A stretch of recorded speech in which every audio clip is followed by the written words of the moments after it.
శాంతి భద్రతలను కాపాడుకోవాలనే ఉద్దేశంతో ఈ 3 నెలల కాలంలో అధ్యక్ష మనం చూసుకుంటే ఆంధ్రప్రదేశ్ రాష్ట్రంలో మొత్తం నేరాలు 16% తగ్గాయని చెప్పడానికి ఎన్డీఏ కూటమి తరపున చాలా గర్వపడుతున్నారు అధ్యక్ష. ఇది క్రిమినల్ జస్టిస్ డెలివరీలో అధ్యక్ష ఇండియా జస్టిస్ రిపోర్ట్ 2025 ప్రకారం రాష్ట్రం కూడా 2వ స్థానంలో నిలవడం అన్నది కూడా ఈరోజు మనందరం కూడా గర్వపడాల్సిన విషయం. ఎస్పెషల్లీ మెయిన్ ఎజెండాగా నేరాలపై జీరో టాలరెన్స్ అన్నదాన్ని మెయిన్ ఎజెండాగా పెట్టుకొని ఈరోజు గౌరవ ముఖ్యమంత్రి గారు ఆధ్వర్యంలో ఈరోజు డిపార్ట్మెంట్ కానీ మేము కానీ అందరం కూడా పనిచేయడం అన్నది దీనికి ఒక నిదర్శనంగా ప్రతిబింబించే పరిస్థితి కూడా కనిపిస్తుంది అధ్యక్ష. మీ అందరికీ తెలుసు ఈరోజు మీకు ఇచ్చిన నోట్లోనే ఉంది అధ్యక్ష. ఈ అల్లర్లకి సంబంధించి దగ్గర 42% తగ్గడం అధ్యక్ష.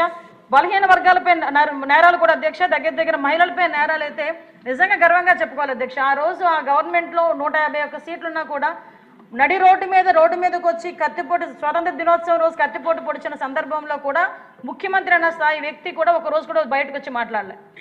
ఇష్టారాజ్యంగా అయిపోయిన పరిస్థితి.